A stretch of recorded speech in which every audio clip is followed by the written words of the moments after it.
it helped create the incredible breadth of women's sports and girls' sports that we see across the country. I believe in girls' sports. I believe in women's sports. I'm the proud father of 2 daughters who are both athletes. I think participating in competitive sports is a wonderful thing for a young girl. I think it is a wonderful thing for a woman.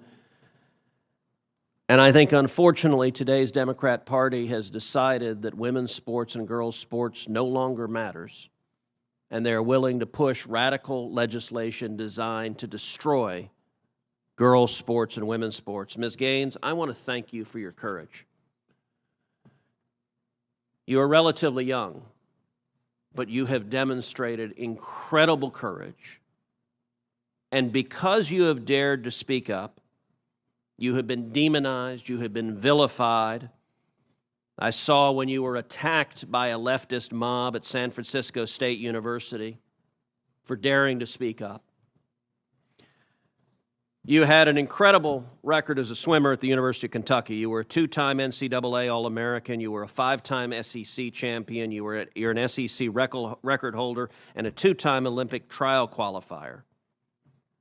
But yet on March 27th, 2022, something changed. What happened on March 17th, 2022? That's when Thomas and I raced in the 200 freestyle and again resulted in a tie. And so you tied. What was the consequence of tying? We went behind the awards podium where typically you're handed your trophy, you're marched out, you're named an All-American. And so we go back there, and the official looks at both Thomas and myself and says, "Great job, but you guys tied. And we only have 1 trophy, therefore we're giving this trophy to Leah." And I question this, and I say, why? And at first, I shortened it in my testimony, but really he stumbled on his words. He didn't know how to answer this. And at first he's, well, we're just doing this in chronological order. To which I further pressed, and I said, okay, well, what are you being chronological about? Because we tied. And if we're doing this off alphabetical order, G comes before T. So what are you being chronological about? To which this wasn't a script they had prepared for him.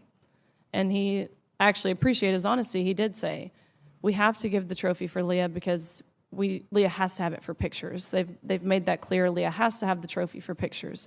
You can pose with this trophy, but you have to give yours back. You have to go home empty-handed. Leah Thomas takes the trophy home. End of story. Now, let me ask you, as someone who's competed at the elite level,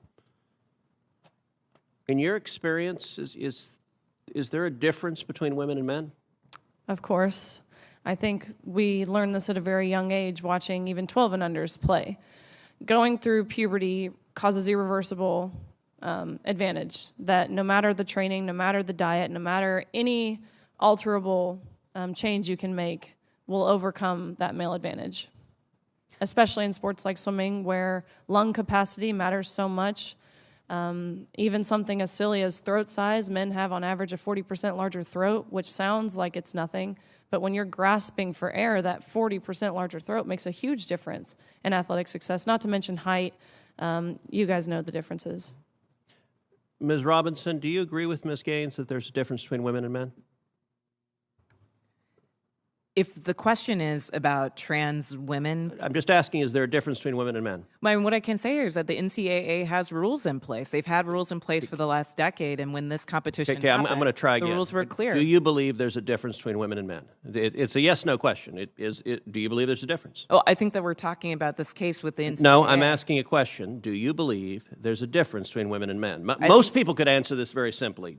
I'm curious if you're willing to do so. Oh, absolutely. I'm just putting it into the context of the conversation that we're having. I think that there are definitions related to sex. Is that a yes? So I'm trying to get a yes or no. I'm not trying to get a speech.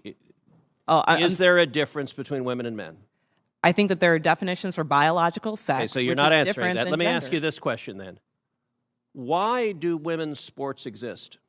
If you can't define a difference between women and men, why not abolish women's sports and just tell little girls to swim with little boys and see who wins? Oh, I'm simply saying that that sex is My different question, than gender. Why and I do believe that women's sports have a great exist? value. I mean, Senator, I'll tell you right now. Ms. Robinson, please answer the question I'm asking you. Absolutely. Why do women's sports exist? I think that there are so many positive benefits to sports. But I mean, why have a separate category for women? If there's no difference between women and men, why to have women's sports?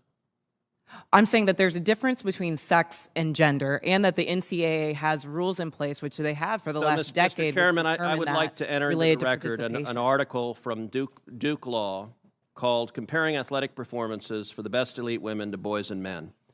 And it goes through examining in 2017 the top records for women in the world in various track and field events. So, for example, in the 100-meter, the top record for women in the world was 10.71 seconds. Now, that record for the number one woman in the world in 2017 was, in the year 2017, broken by 124 boys under 18.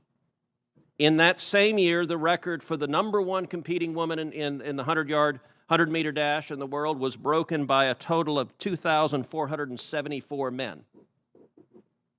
If the radical Democrat agenda to destroy girls' sports and women's sports succeeds, little girls will not have a chance to compete. So I ask unanimous consent that this article be entered into the record.